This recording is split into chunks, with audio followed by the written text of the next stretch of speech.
Hello students, मैं Shweta ma'am आपका मेरा स्कूल चैनल में फिर से स्वागत करती हूँ। आज मैं आपको बहुत ही इंटरेस्टिंग चैप्टर पढ़ाऊंगी जिसका नाम है शेप्स एंड एंगल्स। आप एनसीईआरटी की बुक के बारे में तो जानते ही हैं, जो हमारी एनसीईआरटी की 5th क्लास की बुक है मैथ्स मैजिक, उसका पाठ 2 आज मैं आपको समझाऊंगी। ठीक है, तो आप सभी अपने बैग में से फटाफट से अपनी बुक निकालिए और अपनी नोटबुक निकालिए और मेरे साथ ये पाठ पढ़ने के लिए तैयार हो जाइए। चलिए शुरू करते हैं। हमारे लेसन का नाम क्या है? Lesson 2 shapes and angles. Shapes तो बहुत सारे होते हैं, आपने पिछली क्लासेस में पढ़ा होगा जब आप 3rd में या 4th में थे। कौन कौन सी शेप्स थी, जरा मेरे साथ दोहराइए और बताइए मुझे। ट्रायंगल, यस, जिसे हम त्रिभुज कहते हैं। स्क्वायर, जिसे हम वृत्त कहते हैं, वर्ग कहते हैं। सर्कल, जिसे हम वृत्त कहते हैं। रेक्टेंगल, आयत। ऐसे ही बहुत सारे शेप्स होते हैं, जैसे कोन, सिलेंडर, स्टार, ओवल, बहुत सारे शेप्स। चलिए पहले मैं आपको एक स्टोरी सुनाती हूँ। किसकी? रोहिणी एंड मोहिनी की, जो दोनों ट्विन्स सिस्टर हैं, जुड़वा बहनें हैं। रोहिणी और मोहिनी कौन है? ये है रोहिणी और ये है मोहिनी। इनको साथ में काम करना बहुत अच्छा लगता है। ये कुछ भी काम करें, इन्हें एक साथ करना अच्छा लगता है। तो ये एक दिन क्या कर रही थी? माचिस की तीलियों से कोई शेप बना रही थी। तो शैला ने इनको क्या बोला? शैला ने इनको एक चैलेंज दिया। अब वो चैलेंज क्या था? शैला ने बोला, ये है शैला। शैला ने बोला कि रोहिणी तुम एक शेप बनाओ। मोहिनी भी वही शेप बनाएगी, लेकिन बिना देखे। बट हाँ, मोहिनी क्वेश्चन जरूर पूछ सकती है। तो मोहिनी ने कहा, ये तो बहुत सिंपल है, मैं तो तैयार हूँ। तो शैला ने कहा, चलिए स्टार्ट करिए। तो ये वाली शेप रोहिणी ने बनाई 6 माचिस की तीलियों से। 1 2 3 4 5 6। शैला ने उससे कुछ क्वेश्चंस पूछे कि क्या वो बंद आकृति है। उसने भी फिर उसी बंद आकृति से 6 माचिस की तीलियों का यूज कर एक शेप बनाया। पर क्या ये जो रोहिणी ने जो ये शेप बनाई है, क्या ये रोहिणी के शेप के जैसी दिख रही है? बताइए मुझे। नहीं। हाँ, और फिर शैला ने बोला कि जो तुमने चित्र बनाया है वो तो बिल्कुल वैसा नहीं है जैसा रोहिणी ने बनाया है, तुम एक बार फिर ट्राई करो। मोहिनी ने फिर ट्राई किया और फिर उसने एक ऐसा चित्र बनाया। क्या ये भी उसके जैसा है? नहीं। तो यही था, यही एक स्टोरी थी। तो दोनों बहनों ने अलग अलग तरीके से शेप्स तो बनाई, जिनकी साइड्स कितनी थी? 6 थी। और क्या वो बंद शेप थी? देखो, ये रोहिणी का है, ये देखो, ये रोहिणी ने बनाया है। रोहिणी ने भी बंद आकृति बनाई है, क्लोज्ड शेप है। मोहिनी ने भी जो दोनों के दोनों अटेम्प्ट लिए, दोनों के दोनों शेप्स बनाने की ट्राई किया, कोशिश किया, वो भी दोनों बंद आकृति है, बंद शेप है। तो फिर आप मुझे इनको देखकर बताइए, ये क्वेश्चन है आपका कि क्या ये जो रोहिणी और मोहिनी ने शेप बनाया, क्या इनकी जो 6 साइड्स हैं, ये क्या बंद है? कहीं से खुली तो नहीं है? देखकर बताइए। नहीं खुली ना, तो आप कहेंगे हाँ ये बंद है सारी की सारी। तो यहाँ पर आएगा यस, हाँ। नेक्स्ट है आपका कि क्या ये आकृति जो रोहिणी ने बनाई थी वो उसके जैसी है? जो रोहिणी ने बनाई है और मोहिनी ने बनाई, क्या ये देखने में सेम टू सेम है? नहीं, ये देखने में सेम टू सेम नहीं है। तो हम यहाँ लिखेंगे नो। आप भी अपनी बुक में फटाफट से फिल कीजिए। Very good. यहाँ पर फिर शैला क्या बोलती है कि अगर तुम उससे, शैला किसको बोल रही है? मोहिनी को। मोहिनी को कहती है कि अगर तुम उससे एंगल्स के बारे में बोलोगी, कि एंगल्स की कॉर्नर के बारे में मुझे बताओगी, तो मैं सही एज इट इज आकृति बना सकती हूँ। तब मोहिनी को रियलाइज हुआ कि हाँ, मुझे एंगल्स पे फॉलो करना चाहिए, एंगल्स की हेल्प से बनाना चाहिए, मे बी तब मेरी शेप बिल्कुल करेक्ट बने। अब दोनों बहनों ने कहा कि हाँ, एंगल को चेंज करने से पूरी की पूरी शेप ही बदल जाती है। जैसा देखो रोहिणी ने और मोहिनी ने किया। रोहिणी के शेप के एंगल्स को ध्यान से देखो और मोहिनी के शेप के एंगल्स को ध्यान से देखो। हुआ ना डिफरेंट, है ना डिफरेंट? दोनों के दोनों डिफरेंस दिख रहा है ना आप सबको? एंगल में चेंजेस आने से। एंगल किसे कहते हैं? ये जो दो माचिस की तीलियां जहां मिल रही है ना, इनसे बना हुआ ये कोण, इसको कहते हैं एंगल। जैसे कि ये एक साइड है, ये दूसरी साइड है, इनके बीच में जो ये बनता है ना, ये इसको कहते हैं एंगल। ओके, चलिए तो अब प्रैक्टिस टाइम।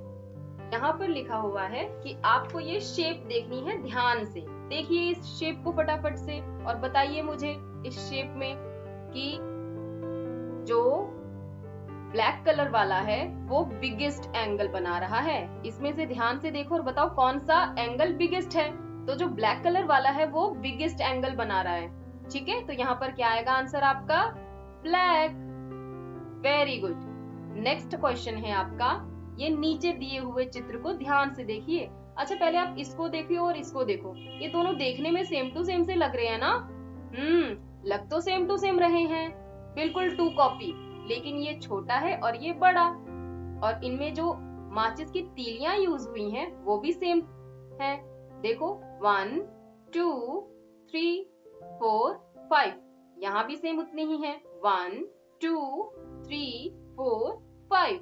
हाँ, तो इसका मतलब ये दोनों चित्र सेम है। अगर इनके बीच में जो भी कोण बनेगा, जैसे ये ग्रीन कलर वाला आप देख रहे हो ना और ये ग्रीन, इन दोनों का जो एंगल है वो बराबर होगा।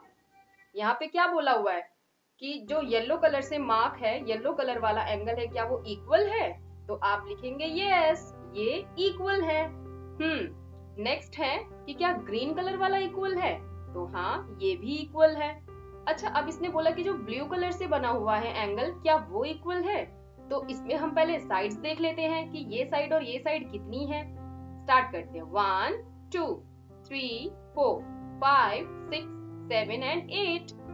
यहाँ से गिनते हैं फिर 1 2 3 4 5 6 7 8। इट मीन्स कि दोनों की साइड्स 8 8 है, इसलिए ये जो ब्लू कलर वाला एंगल है ये भी सेम होगा। तो इसका भी यस आंसर आएगा।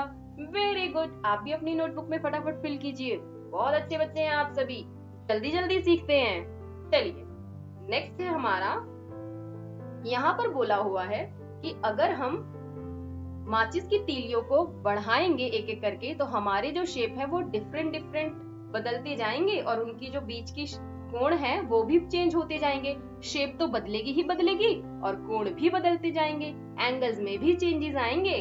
देखिए जरा पहले वाले चित्र को जिसमें 4 माचिस की तीलियां यूज हुई हैं और 4 से ये कैसा एंगल बना है और कैसा शेप बना है ना? इसमें 8 माचिस की तीलियों का यूज हुआ है और इसमें 5, इसमें 10 और इसमें 7। अच्छा, मैं 3 माचिस की तीलियों का यूज कर एक ट्रायंगल तो बना ही सकती हूँ। यस, ये देखो 3 माचिस की तीलियों का यूज किया तो इनका एंगल कैसा बना और ये देखने में भी कुछ अलग लग रहा है ना? ऐसे ही आप मुझे 6 माचिस की तीलियों से बनाकर दिखाइए। चलिए फटाफट बनाइए, मैं भी बनाती हूँ।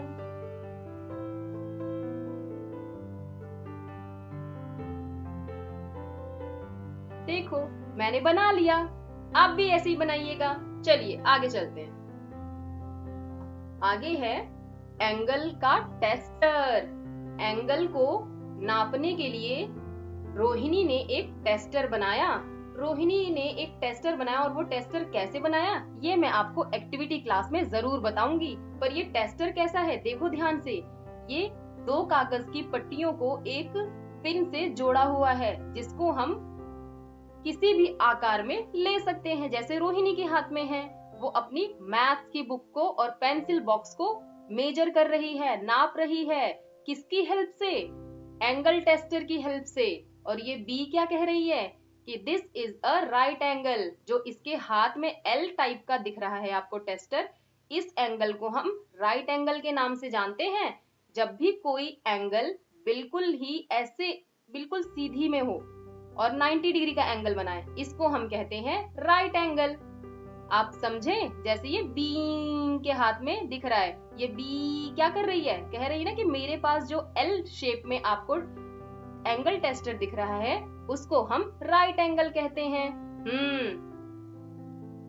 चलिए अब आपका प्रैक्टिस टाइम है। आप मुझे बताइए कि राइट एंगल तो आपको बता ही दिया। राइट एंगल मतलब जब ये दिखने में कुछ यूं हो। अब मुझे ये देखकर बताइए कि ये कुछ एंगल्स दिए हुए हैं, इनमें से कौन राइट एंगल है और कौन राइट एंगल से ज्यादा है और कौन राइट एंगल से कम है। अच्छा, जब ये राइट एंगल है तो राइट एंगल से ज्यादा किसे कहेंगे? इसको कहेंगे, यस। और राइट एंगल से कम किसको कहेंगे? इसको कहेंगे। ये राइट एंगल से लेस देन है और ये मोर देन, एंड ये राइट एंगल है। तो अब आप इनको देखकर समझकर बताइए मुझे। जैसे यहाँ पर पहला सीजर में दिया हुआ है, कैंची में दिया हुआ है ये वाला एंगल, ये एंगल ये जो है 90 से कम है ना, तो इसलिए इसने फर्स्ट हमें एक करके दिया हुआ है कि ये लेस देन राइट एंगल है, कि राइट एंगल से कम है। अब आप ये मुझे देखकर बताइए कि क्या ये जो बॉय का हाथ है ये राइट एंगल है? हाँ, ये तो राइट एंगल है, तो इसका मतलब हमें यहाँ टिक करना है। अच्छा, ये जो काइट है, काइट का ये एंगल देखकर बताइए, यस ये भी राइट एंगल है। एंड ये जो आपका फ्लास दिख रहा है ये भी राइट एंगल है। ध्यान से देखिए, बनाना है ना राइट एंगल, यस। क्या ये राइट एंगल है? ध्यान से देखिए, नहीं, ये तो मोर देन राइट एंगल है। आप तो बहुत जल्दी जल्दी कर ले रहे हैं मेरे साथ साथ, वेरी गुड। चलिए हम आगे चलते हैं। अब देखो, अपने नाम का एंगल बनाओ। यहाँ पर देखो क्या किया है, सुखमनी ने अपना नाम लिखा और एंगल्स के साथ अपने नाम को बताया है। जैसे आप यहाँ पर देख रहे हैं, सुखमनी ने अपने नाम को पहले पूरा एक प्रॉपर एंगल के फॉर्म में लिखा। उसके बाद उसने बोला कि मेरे नाम में कुल 11 राइट एंगल है। 11 राइट एंगल मतलब जैसे ये 90 डिग्री का एंगल बन रहा है ना, ये देखो ये रहा एक, गिनो, बताओ right angle 2, second right angle, third का है ये रहा 4, 5, 6, क्या ये है? नहीं, आगे चलते हैं। 7, 8, 9, 10, 11, और कहीं है? नहीं। इसका मतलब हमारे पास राइट एंगल कितने हैं? 11। और हमारे पास मोर देन राइट एंगल कितने हैं? मोर देन राइट एंगल कितने हैं? इसमें तो मुझे लग रहा है नहीं है, नहीं है, ये रहे 1 and 2। तो हमारे पास मोर देन राइट एंगल कितने हैं? 2। अच्छा, लेस देन राइट एंगल कितने हैं? देखकर बताइए। 1, 2, 3, 4, 5, 6, 7, 8, 9 and 10। हमारे पास लेस देन राइट एंगल कितने हैं? 10। वेरी गुड, आप तो बहुत समझदार हैं। चलिए नेक्स्ट, आप अपना नेम लिखिए और उसमें फाइंड आउट करने की कोशिश कीजिए कि उसमें राइट एंगल कितने हैं, राइट एंगल से मोर देन वाले कितने हैं और राइट एंगल से लेस देन वाले कितने हैं। ट्राई कीजिएगा जरूर, ठीक है? चीटिंग मत करना, ओके? चलो आगे चलते हैं। अब ये देखो, यहाँ पे एक बच्चा पार्क में गया हुआ है और वो झूला झूलना चाहता है। वो सोच रहा है और अपने सर पे खुजली करके सोच रहा है कि मैं कौन से झूले पे झूलूं। तो क्या हम इसकी मदद करें? चलो चलो चलो चलो फटाफट इसकी मदद करते हैं कुछ क्वेश्चंस के उत्तर देकर। अब ये प्रश्न है और इनके उत्तर आप मेरे साथ दीजिए और मुझे बताइए। और ये भी जरूर बताइएगा कि ये जो बॉय है ना, ये वाला बॉय, ये कौन से वाले झूले पे झूले ना, तो ये सेफ रहेगा। ओके, चलो पहले क्वेश्चन का आंसर दो कि अगर मैं एक बॉल लूं और इनके टॉप पर रख दूं, तो कौन सी स्लाइड से बॉल जो है वो जल्दी लुढ़क कर नीचे आएगी? बताओ जरा, देखकर नोट करो और बताओ। Very good. पहली वाली स्लाइड से बॉल जल्दी नीचे आएगी। Down faster. ओके, नेक्स्ट है which slide has the smaller angle, कि इन दोनों स्लाइड में से सबसे छोटा एंगल किसका है, स्मॉलर एंगल। अब यहाँ पे देखो ये ऐसे चढ़ने वाला स्टेयर है और ये झूला।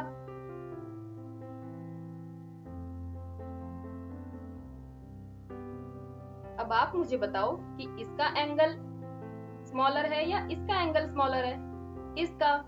तो ये वाला एंगल कौन सा है, फर्स्ट वाला, तो स्मॉलर कौन सा हुआ, फर्स्ट वाला। ओके, नेक्स्ट क्वेश्चन पूछा है कि which slide has a longer angle, लंबा एंगल किसका है, सेकंड वाले का। वेरी गुड, तो आंसर आएगा सेकंड। गुड। अब आपके लिए वही हेल्प करनी है बॉय की कि which slide do you think, कि आपको क्या देख के लग रहा है कि कौन सी स्लाइड जो है वो बॉय के लिए सेफ है और क्यों है। अच्छा, अब मुझे आंसर दो फटाफट से कि बॉय के लिए सेकंड वाली स्लाइड जो है वो बहुत ही गुड रहेगी क्योंकि वो उसमें सेफ है, वो धीरे धीरे लुढ़केगा उसमें, इसीलिए। चलिए, अब आ गए हम एंगल एंड टाइम के बारे में।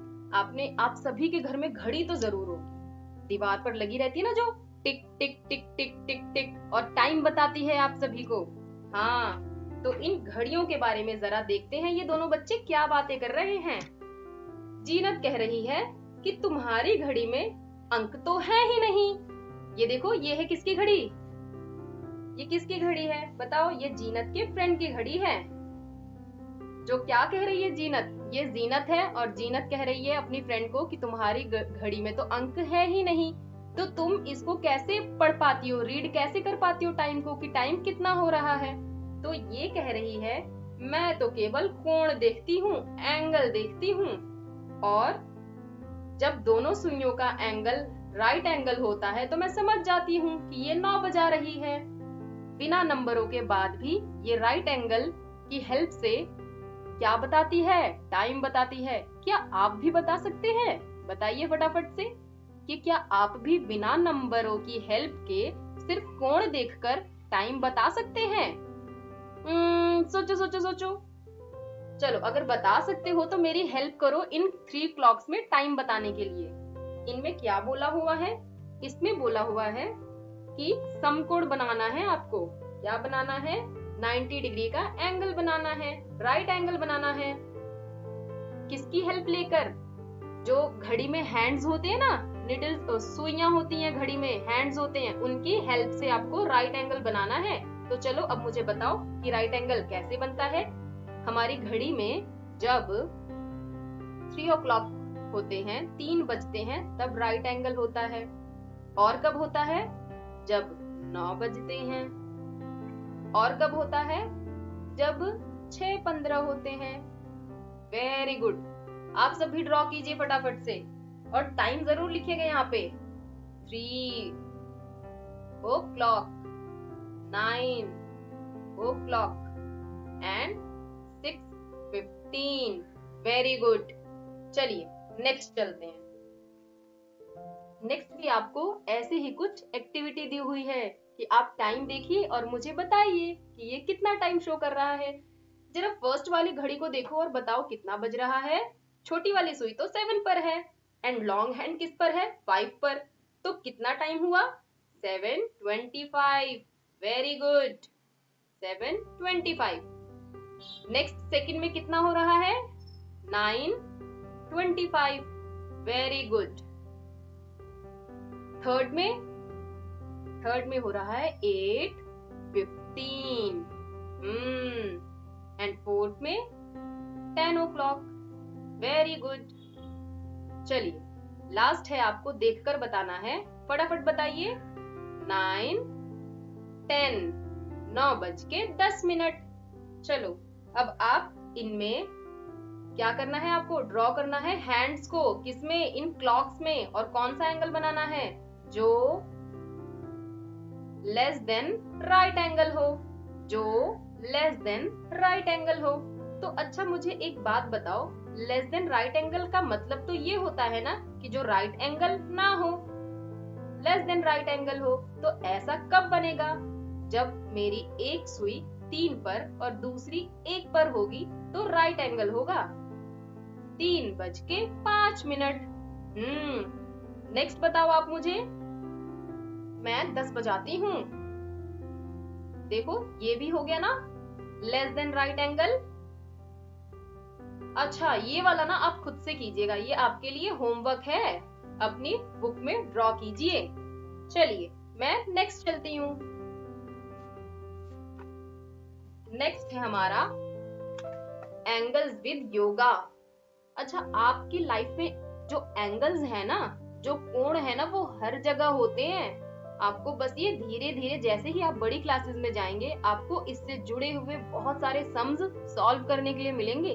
अभी आप छोटे बच्चे हो ना, इसलिए आपको थोड़ा थोड़ा सा ही बताया जाता है कि हम इसको कहाँ कहाँ देखते हैं। जैसे जब हम पार्क जाते हैं वहां देखते हैं, दरवाजे जब खोलते हैं वहां देखते हैं, हर जगह। जैसे योगा के लिए यहाँ दिखा रहा है कि योगा में भी क्या है, एंगल्स बन रहे हैं। रहमत क्या कर रहा है? योगा कर रहा है। और वो योगा के टाइम पे जो भी आसन बना रहा है एवरीडे, वो क्या दिखा रहा है? कुछ कुछ इनमें एंगल्स शो हो रहे हैं। अब वो एंगल आपको फाइंड आउट करने हैं कि वो राइट एंगल है या राइट एंगल से लेस देन है या मोर देन है।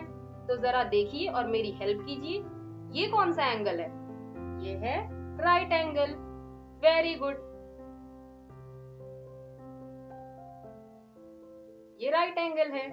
और ये लेस देन राइट एंगल है। ये मोर देन राइट एंगल है। अच्छा ये देखिए, ये भी मोर देन राइट एंगल है। Very good. ऐसे ही जो बाकी ये बचे हुए हैं, ये और ये आपका होमवर्क है। आपको खुद देखना है, समझना है और लिखना है। ये राइट है, लेस है या मोर देन है। ओके चलो। अच्छा आप सभी के पास ज्योमेट्री बॉक्स तो होगा ही, उसमें इस तरीके से कुछ देखने को मिलता है ना, डी शेप में कुछ। इसको क्या कहते हैं? इसको डी ही कहते हैं। देखो इस डी की हेल्प से हम अपने आगे आने वाले क्लासेस में बहुत सारे एंगल्स को सॉल्व करेंगे। समझे आप सभी? तो आप सभी ऐसे ही मेरे साथ जुड़े रहिए मेरा स्कूल चैनल में, और आगे आने वाले चैप्टर्स को भी फटाफट से इजीली और एक्टिविटी के साथ कंप्लीट कीजिए। ये चैप्टर यहीं खत्म होता है और आप सभी अपना ध्यान रखिएगा। हम मिलते हैं अगली क्लास में। Okay bye bye.